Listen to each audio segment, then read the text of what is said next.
Hello, Gold Derbyites. Welcome back to Awards Magnet. I'm Deputy Editor Ethan Alter, and today we're featuring my interview with two of the creative forces behind the new French animated film Arco, producer Natalie Portman and writer-director Hugo Bienvenu. The movie premiered at the Cannes Film Festival over the summer, and it was acquired by Neon, which is releasing it in theaters on November 14th in a dubbed and subtitled version. The English language cut features a cast that includes Portman, Mark Ruffalo, Will Ferrell, Andy Samberg, Flea, and America Ferrera. Arco is a time travel story that follows the title character as he travels back in time from the 30th century to the year 2075, and then has to find a way to get back to the future. The movie has been winning strong reviews on the festival circuit, and it's been a permanent fixture on Gold Derby's Best Animated Feature Oscar leaderboards. It's currently sitting at number 3 in the odds, behind Zootopia 2 and K-pop Demon Hunters.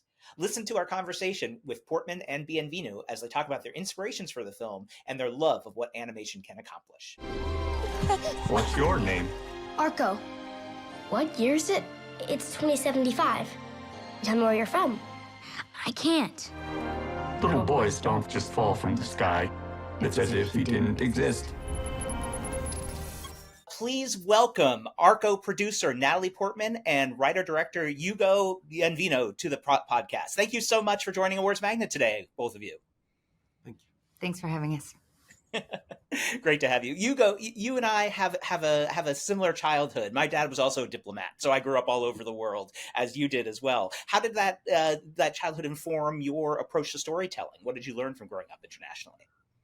I learned that we humans are all the same. We have all feelings, and we share the same, living in this world and on this little planet that is in emptiness. And and I don't know, that we share really the same, and that's what I want to do. Telling stories is to show that. I also love the way that you talk about the visual style that's been influenced by all the different places that you've lived, which I think is so magical, and why Arco is so beautiful looking. Yeah, because as I lived mainly in Mexico, Mexico was really influenced by America in the 50s, and so the colors of Mexico, the style of American advertising in the 50s, 60s, really influenced me. And also I'm a really French guy, lived in Europe, and I think my style is a bit of European too. And I've been shocked by Japanese, Dragon Ball Z, and then Miyazaki. And I think my style is a mix of kind of this worldwide 90s and early 2000, graphism and yeah. Absolutely. Yeah, no, I lived in Asia a lot growing up because that's where my dad was stationed a lot. So yeah, I see a lot of the Miyazaki influences and certainly the Japanese anime influence in the movie for sure. So that's always fun to see. And Natalie, you have an international background as well. Is that something you responded to in Hugo's work and in seeing what he can do? Not consciously, I think, but I think that there is a little bit of citizen of the world, but also stranger everywhere, complicity. There's a thing that someone said about art being about making things strange. And when you are an outsider in a place, everything's strange naturally. The eyes you have on it are a unique way of seeing the place because you don't take it for granted. Like when you're in your own environment that you were born in and raised in, you just kind of, everything feels normal. But when you go to another place, it feels strange and you see it with different eyes. So I think it automatically makes you an artist. And you can see that with Hugo's work, that he has such a unique vision and way of seeing. Yeah, and in fact, when you're a stranger, you have to understand where you are, and you have to analyze and to watch really the details of how people interact, of how they believe in things, how they live in the world. And I think this impacted really even more my writing than my graphism. Yeah. For both of you, what was the piece of animation as a child, or whether it's a movie or a TV show or a commercial, that made you fall in love with the medium? Is there one thing you can trace it back to in particular, your love of animation? I think for me, it was The Lion King. In general, also, I think all movies and TV shows animated that had animals have emotions and personalities really completely influenced my way of thinking about life and about animals. Yeah, and me, I mean, as everybody in the 90s, like Disney, because it was, and the old Disney is like Merlin l'Enchanteur, What's it called in Arthur, English? you know, the Excalibur Merlin. movie, Oh, Sword in the Bambi. Stone. Sorry? Sword in the Sword, Stone. Yeah, Sword in the Yes. Stone. Yeah, that's a great one. That's a great one. yeah, Bambi, like all the Golden Age Disney's, and then like the series, the animated series from Japan, like in the 90s, like Dragon Ball Z, also Batman, also. And then when I was 14, like obviously like Miyazaki, it's like he told me like you have to do this job, and yeah, but also a lot of comic books, a lot of French comic books, lot of literature too. It's not only like cinema and animation, but I think yeah, if you want to do movies, it's good also to read, not just to watch movies. Right. Absolutely. It's funny. The one that always did it for me was the 12 Tasks of Asterix, because I grew up reading Asterix and Tintin books. That's basically how I learned to read. And so when I saw Asterix come to life in that movie, I was all in. I was like, wait, they can talk, they can move. You can see them get powered up by the magic potion. So I was all in after that Mm. film. In terms of Arco, the image that really strikes me, the one that really captivated me early on, was when Iris is watching the rainbow go across the sky, and then at that one crucial moment, it zags, and suddenly something different has happened. We know we're in a different kind of story, and I love that moment because it's so key to the movie. What was the image you go for you that first came to you for this film, and really spoke to you about what it needed to be? It was COVID, and I thought, okay, we're living in a really bad science fiction movie right now, and I'm a writer in science fiction since 10 years, and I said, okay, maybe it's our fault in a way, because we science fiction, like storytellers, we usually say the worst. We usually think the worst, you know, and if we just imagine the worst, it's the worst is gonna happen, you know. And I thought, okay, I think we have a responsibility here to tell, like to spell, comment on dit, to invoquer, to whisper, To invoke, yeah. yeah, to invoke better things in order them to happen, you know, because if we don't imagine the best, it won't happen. That's it, you know, and we have a role in it, I think. So yeah, there was that, and also I had done a comic book, like, and people really wanted me to adapt it in cinema, and it gave me the idea that it was possible to do a feature film, and this all mixed together, and one day I drew a face getting out of the sky and traced like colors behind him, and it was the like born, Arco The was Genesis, the yeah. genesis, and yeah, the birth of Arco.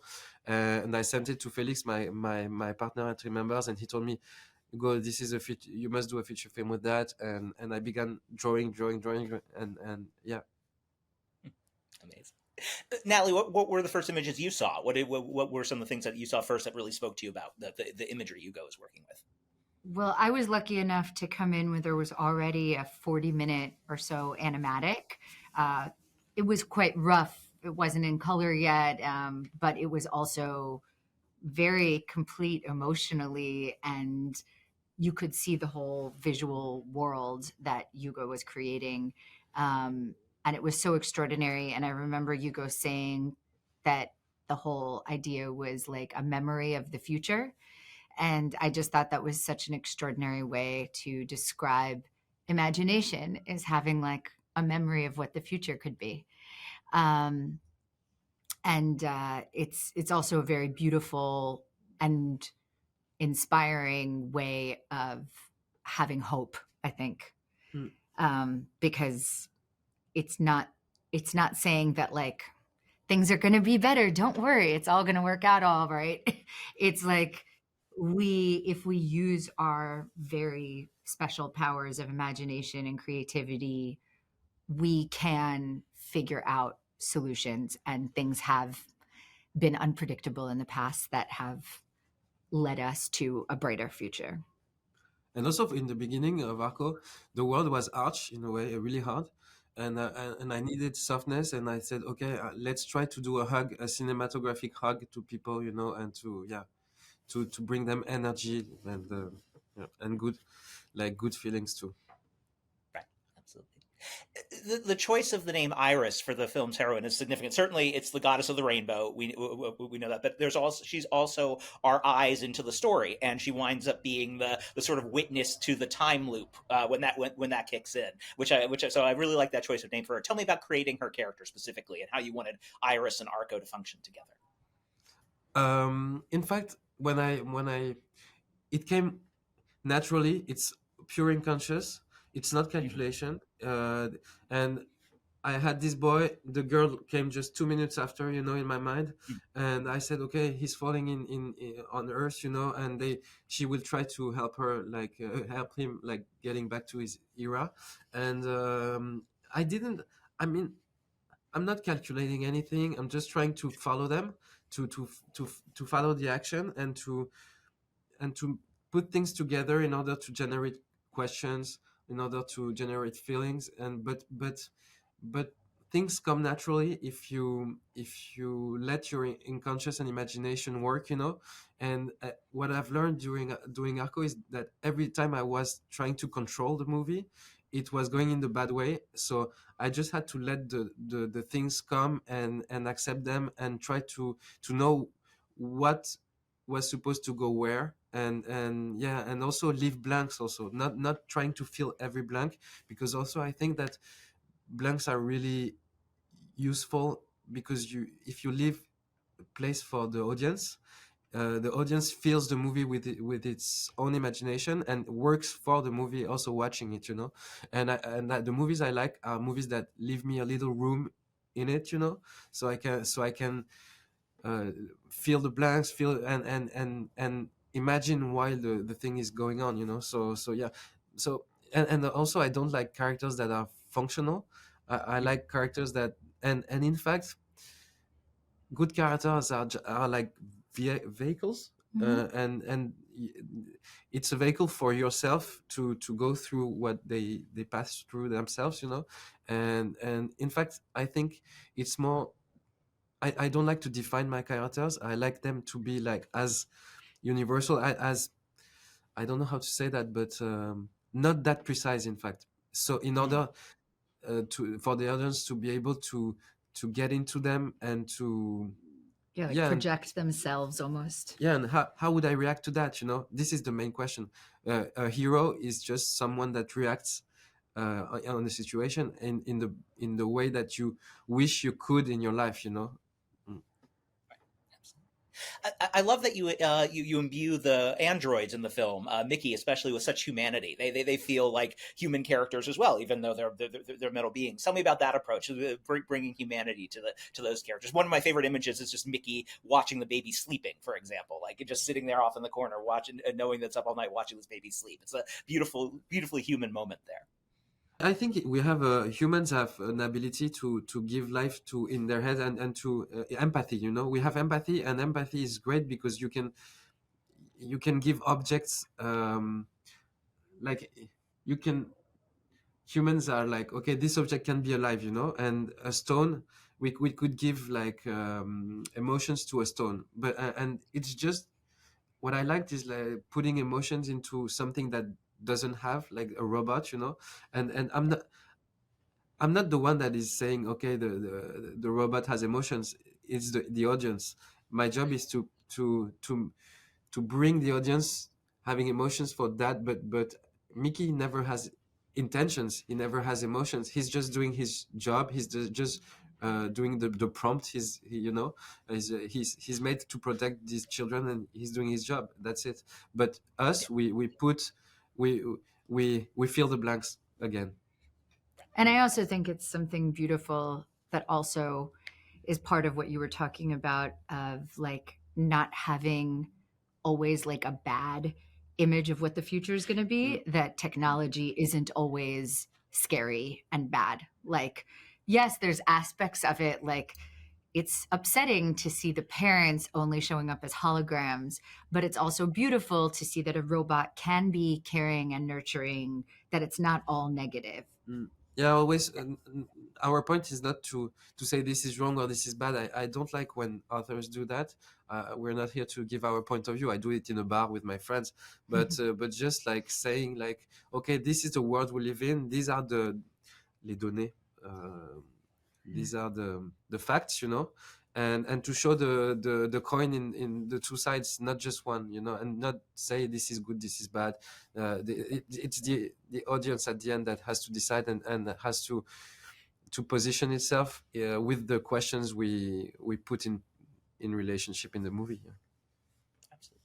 Well, it's interesting, in the English language dub, Mickey is voiced, Natalie, by both you and Mark Ruffalo. It's a synthesis of your two voices, which I really like. Was that your idea? That was Hugo's incredible invention. In the French version, it's the same, where the mother and father voices are blended for Mickey's voice. And it makes sense too that if you have a nanny bot, you would want it to embody the best of the mother and father. And Sophie, my co-producer, and Hugo were talking about it yesterday, that it's a very fine tuning that they did, because like at sometimes when the kid might need the mother more, the mother's voice comes out more, and the father's voice comes out more at other points, so that it's like adaptable, as you would imagine a robot would be programmed for that role. Mm-hmm. And it was amazing to build a new voice based on two personalities, two voices that we already identified also in the movie and in our lives. And to me, it was really emotional because it's a character I draw since like almost 10 years now. And having these crazy voices to embody like this drawing, was really like moving for me. Well, Natalie, obviously, you're used to playing a young woman who spends a lot of time around droids. So what was it like to voice one after all these years? It was a dream come true. Finally, I got to be the droid instead of just opposite the droid. But it was really wild to hear my voice combined with Mark Ruffalo's, because Mark and I were shooting another film together, a live action film at the time.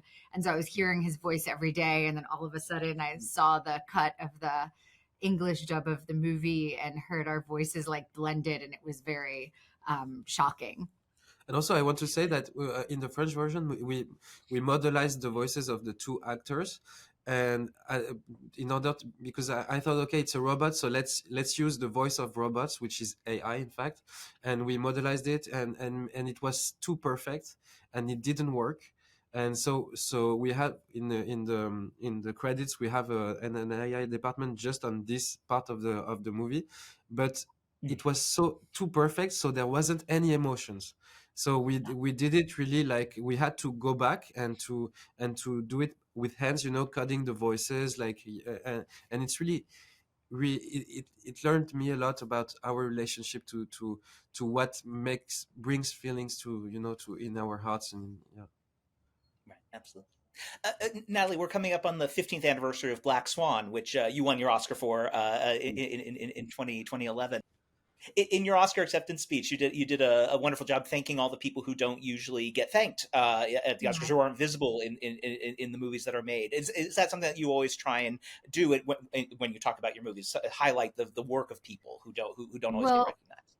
It's the most beautiful thing about making movies to me, is that it's a group of people. It feels super magical. Actually, like sort of like you talk about the rainbow phenomenon, it feels like that's what the feeling is when 100 people work together. It's like improvising an orchestra or something, like everyone comes prepared and then everyone does their best work, and all together you create something. When it works and when it makes something beautiful, it really feels like magic.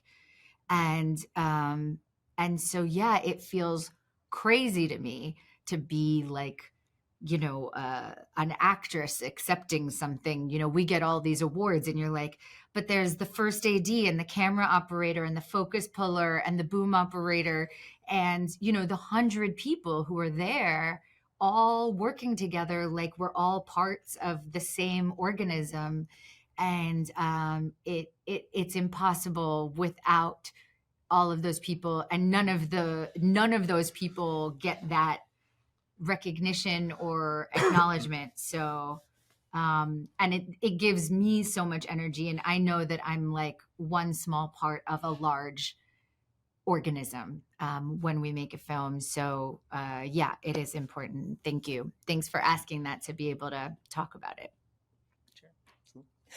You've spoken about how key it was for you to have Natalie on board as a producer in terms of being able to realize your vision. What was your collaboration like? How helpful was she in shaping the final form of the film? I always say she was kind of the bodyguard, my bodyguard, defending me against the world. And and I mean, Sophie, Felix, like Natalie were really like, they protected me, but also mainly the idea of the movie and the fragile aspect of it. And I mean, without these three persons, I think the movie could have been like hurted by the outside, and the movie had to be pure in order to work, and really Natalie helped us like keeping this purity, this thin line, because if we were going too much on the right or too much on the left, it was like walking on a string, so yeah, they helped me like keeping that line.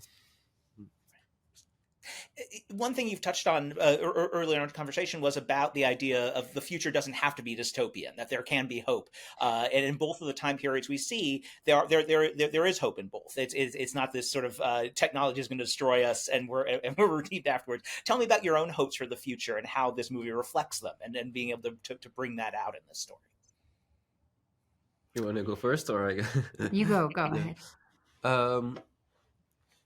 In fact, it's too easy to say it's already dead. We're already beaten, and it's too easy to say, oh, things will get better. And also, it's easy to say that it's the job of our children to do the job, because usually we rely so much on them in our imagination. But it's also our job to prepare the field, so they can have a step in advance, prepared. And with my abilities, with my studio, with us, we tried to prepare a little bit with our moyens, with what we have, with our jobs, with what we do. We tried to begin in a way the job, or to continue the job that people began just before us, and also say the main idea of the movie to me is that we rely way too much on calculation, and if we want to create a better world, I think we have to rely on imagination. We have to rely on our feelings. We have to understand our feelings, to rely on unconscious, because unconscious is a super powerful tool that helps, that gives us the results without doing any calculation, and sometimes, and most of the time, results that are way more complex and aggregative in a way than calculation. Calculation gives us just small results that are really, really comment on dit, crispé, I don't know. Like small. They are small results, and I think like unconscious is much more, it's bigger than calculation. And if we do that, also we are organisms, we are bodies, and we must not forget that we have to build a place for our organisms, not just for an abstract stuff. We're living actually in the world, and we need beauty. We need it's everything is so important and connected, and we have to be back on this, to me. Natalie, any thoughts on you about how you hope the movie captures your ideas about the future and what's to come? Yes, I think sort of piggybacking off of what Hugo was saying so beautifully, that being optimistic about everything's going to be fine, don't worry about it, or pessimistic, we're screwed, there's nothing to do, both allow you to be passive and not get involved. And I think it's much more a cry to be active and to try and make change and to use our imaginations and creativity to come up with solutions. I've been reading a lot of Rebecca Solnit, who I am very inspired by and get a lot of this kind of inspiration from.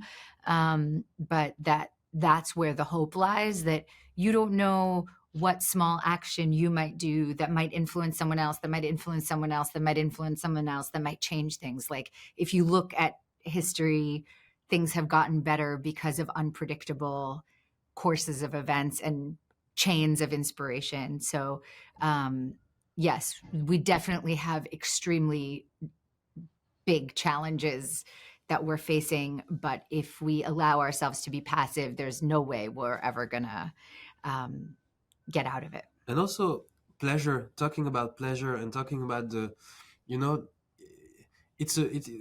saving us could be a beautiful project, of sharing, of being all together there and fighting for something important and put our energies in it.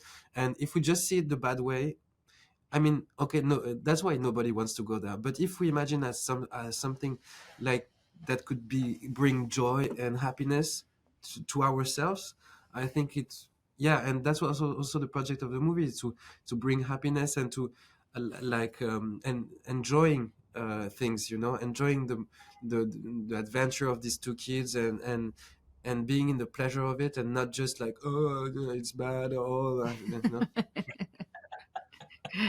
No, it's true. And it's a truly pleasurable film to watch. And the ending has stayed with me. That last shot, that slow pan revealing the future, is a beautiful way to end the film. So I think you communicate that very, very well. But thank you so much for joining us today. Thank you so much for your time. Everyone, please see Arco in theaters on November 14th. And thank you, Natalie and Hugo, for your time today. Thank you so much. Thanks for listening to Awards Magnet, Gold Derby podcast. Like what you heard? Leave us a review wherever you listen to podcasts. Awards Magnet is produced by Andrew Merrill. Our logo is designed by Chelsea Sakura. Please like and subscribe to stay on top of all the awards news, and email us at awardsmagnet@goldderby.com.